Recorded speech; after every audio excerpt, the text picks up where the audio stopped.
Vietnam or Myanmar. Sometimes they cannot speak English, cannot communicate with captain or chief or engineer. So I think it is very good point for the Kenya people. And the Kenya people, the navigation is every year harder. It's very available in the ship. Cannot make any conflict with other crew. So it is one of the reasons to recommend employ Kenya crew. So anyway, it's great, yeah. So, again, we have to take care of Kenyan crew, okay, and we have given more care and care. Yeah, okay, so would you please put it in with excellent consideration, yeah. Okay, right now, we have to go to the seaports, and we have here in our panelist the most important person in the seaports in Kenya, Dr. Daniel, and I'm going to ask him a question a little bit indirectly related to the ports, but on the other hand, it's related to the maritime sector in general. How about maritime cluster? Is it possible for maritime cluster to play a good role and to have a good and to have a positively impact the blue economy and its growth with an idea of sustainability as well? Also, how do you see the role of seaports, especially they have given more attention to the economy rather than to social issues and the environment as well? Thank you very much, Mike. Thank you, Professor. Let me start by confirming that Professor Balbe's students are from KPA. In fact, he gave us the best lady pilot who was recently taken by MSc, Elizabeth. Thank you very much. I think I want to answer your question in a more comprehensive manner. By first, I'm telling you what we think is the overall role of ports in promoting the blue economy. And there are several things that we look at, especially as KPA. The first issue is on the whole area of trade facilitation. PS said that 90% of all trade in the world passes through the port. And so we can't overemphasize that fact, that for you to be sustainable and for you to talk about blue economy, the port is key in the area of trade facilitation. And then we talk about the port being a crystal point of all maritime activities. You realize that besides transportation, we have things to do with shipping lines. We've got maritime exploration now. We've got the cruise terminals. And so the port, in a way, is also a crystal point of all activities related to the blue economy. And obviously, if well improved and well factored in the economic budgets, it will act as a catalyst to grow the whole sector. Something else that we must realize also is, because of the nature of the trade, the seaports, and because of the mass movement, the 90%, are the only cost-effective methods of transportation. And so we must continuously improve our ports to have reduced costs, to have the crystal point working together, and also to ensure that in terms of maritime growth and competitiveness, we remain focused. Now, as regards the Mombasa port, there are 5 areas that we've looked at in enhancing the blue economy. The first area, of course, is on the infrastructure development. And at Mombasa port, we've done several projects in enhancing infrastructure, and I'll name a few of them. I think the minister talked about the second phase of the container terminal. We're talking of relocating a new oil terminal. We're talking of the Lamu port. We're talking of Shimoni, which is going to be a fishing port. All this is in the area of infrastructure. The second area is on port security. under the IPS code, the Port of Mombasa has adhered and complied to all the requirements of port security. And then, of course, issues of efficiency and operations. The PS talked about the Mombasa Port Charter, where there are key performance indicators. And by ensuring that we comply with those, then we are able to facilitate trade and make our operational efficiency comparable to the rest of the world. Of course, the last and most important maybe is the issue of environmental sustainability. Through innovation, we are thinking of having our own off-grid power generation system. And our friend from Trademark talked about the cold ironing. It's something that we already have in motion. I hope I've answered your question. Okay, thank you very much, Dr. Daniel, and congratulations for Kenya for such very rapid improvement in seaports, which is very clear in Mombasa. And I would like to give you a little bit word. Yeah. Keep your country in your mind all time, even while you are sleeping. Yeah. So because you are the image of the country, yeah, seaport is very essential. Thank you very much.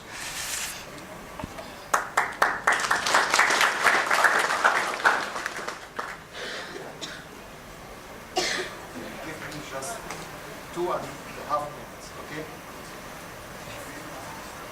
I have to go to my last colleague, okay? Mr. Amos Wangora, yeah. I think you have a very good background in information system. So how can we benefit from information technology in the cost reduction in the transport logistic chain, enhancement of investment opportunities in shipping service, although this approach could impact on the employment opportunities, which is very essential for sustainable development. Thank you very much. Thank you. Yes, I think the benefits of ICT, have been known for a while, and ports and logistics chains have been investing heavily in ICT over the past several decades, very heavily. Obviously, bringing transparency, visibility across supply chains, and of course, then reduction in time and cost. But of course, the question has been, how do we reap the entire benefit of all this investment? And more so, I think, from a personal experience, being involved in implementing port systems and also the single window in the country. And just to mention that we have quite a robust single window now with over 36 government agencies, and which is part of the Mombasa Port Charter. But we've recently launched what is called the Information for Trade Portal, which was done with the support of Trademark East Africa and UNCTAD. And some of what is coming out, because what we intended to do was to map the procedure and processes that are necessary for import or export. Now, and I think therein lies where the challenge with automation is, because when you look at the number of steps, administrative steps that are required for import or export, they are unbelievable. I mean, for example, and I think this cuts across most of sub-Saharan Africa, exporting a commodity ranges between 50 and 100 steps. Now, so the issue has been, are we automating redundant processes? And is that why then we are not really benefiting from the investment in ICT? So there's really a need to relook at the number of government agencies and their role in the logistics chain. And not even looking at the legal framework, but just first looking at the administrative aspects. It makes us completely uncompetitive. It then makes those systems not be efficient. And I think this is something we have seen not only here, but across then the rest of the continent. So yes, ICT is crucial. We should actually be thinking of how to leverage on emerging technologies, for example, blockchain, in terms of securing of documentation, but there's still a need to relook at the administrative aspect. Some of that is redundant. Some of what we have automated is traditional processes. There is probably then a need that we re-engineer some of those processes to be able then to benefit from technology. So two issues mainly, then it's that coordination, and I think that was mentioned by George Wool from Trademark, making sure that those government agencies are no longer working in silos, that those systems, before they're implemented, are thought through end to end. But the second aspect, then, we re-engineer before we automate. That's how then we'll benefit from ICT optimally. Thank you. Okay. Thank you very much, my colleague and my last panelist. Unfortunately, we have missed Dr. Cleopatra.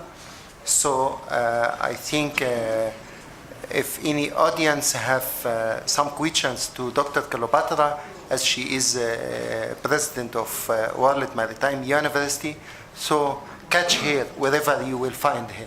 Okay, yeah, you will find her, and she is very unique to find, yeah, to identify. Okay, so I have to apologize for her absence, but I think she has another session there. Okay, and I guarantee I will find her for you. Okay.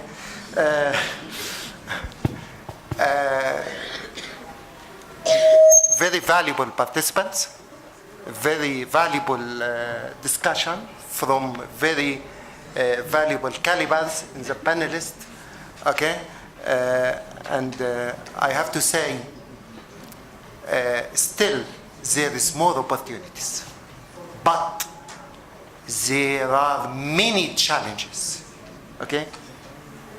Yeah, keeping integration is very essential, and I think launching a roadmap for integrated African sustainable development strategy is in need. So please do your best to find such issue on the ground as soon as possible to gain more and more. This my ending word, okay? And I have to say thank you very much for Kenya again government, Kenyan maritime sector, representing in maritime and Ministry of Transport. And would you please, could you give me a permission, if any one of you has a question for the panelists, okay, please catch them, but outside, yeah, okay? Because if I'm giving you the opportunity, she will do something else for myself. Okay, thank you very much. Yeah.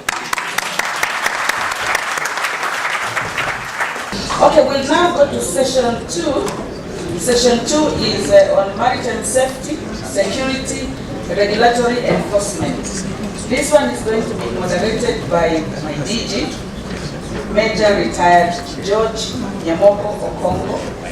My background has been in maritime security and facilitation, and it's almost a recognition that we're doing security and facilitation for a purpose. It's an enabler for maritime development rather than an end in itself. So with that background, I'm just going to have a quick race through. I think there are two IMOs. I think there's the IMO which deals with technical standards for shipping, and which it's very good at. But I also think that there is an IMO which is, if you like, UN Maritime. And that's the pond I play in, where most of what we do actually contributes towards Sustainable Development Goals, African Integrated Maritime Strategy, etc. So what I'm going to cover in the next 6.5 minutes is really how we put that into play in the regions. Secretary General, who will probably know my luck walking in the middle of this, is a port man. He recognises the importance of ports, but also the importance of shipping and ports working together to contribute towards sustainable development. Now, IMO as a body has about 50 conventions which cover safety and security and a lot of other areas. But like any good organisation, we work in partnership with others. So we work with the International Labour Organization on security in ports. and on port worker development and on seafarer issues. And we also worked with the World Customs Organization on supply chain security issues as well. So it's a group effort which we like to see replicated in our countries. I'm very glad that the CS touched on facilitation. It's critically important. We see facilitation as increasing the efficiency of necessary government controls, but good facilitation means goods go through ports a lot quicker, means we can get richer faster. I usually explain it by saying the shipping industry exists to make money. Anything that slows us down, we don't like very much, be that pirates on one side or excessive government regulation on another.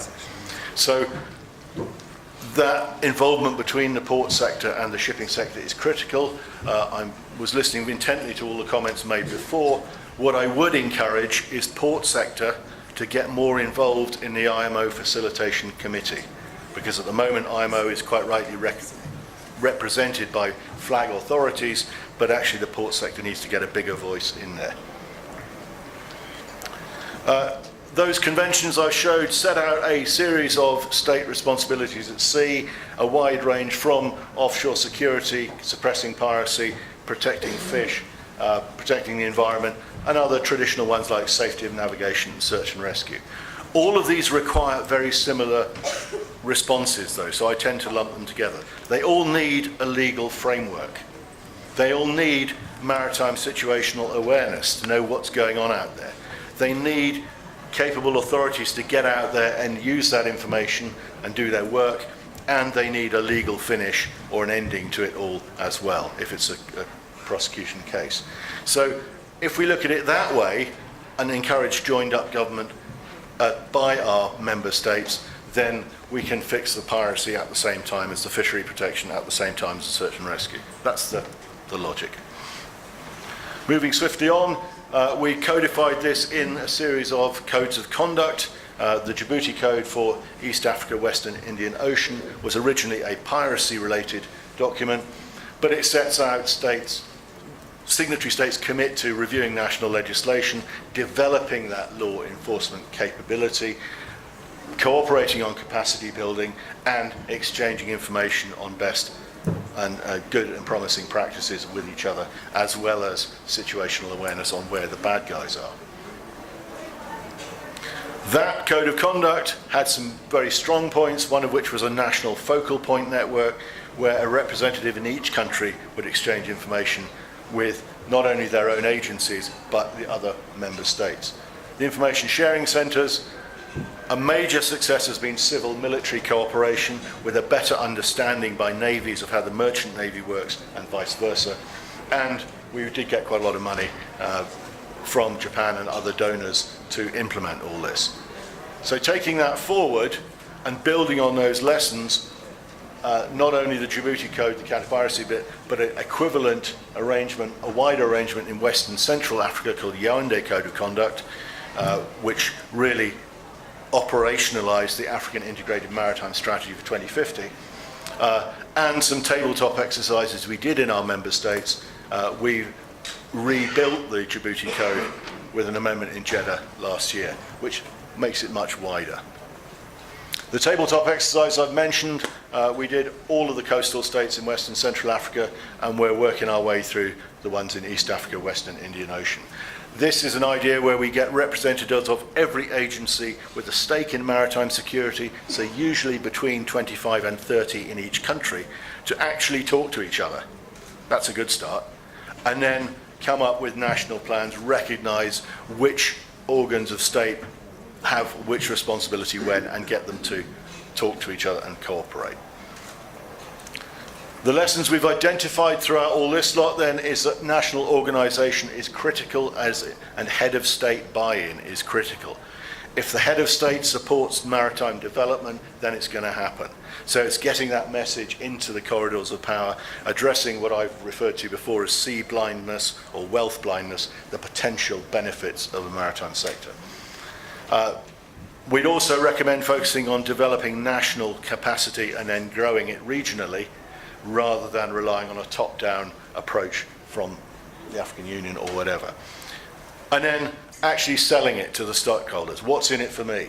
Get the relevant agencies interested, develop a big picture strategy, a maritime strategy if you like, recognize that fishing is a revenue generator.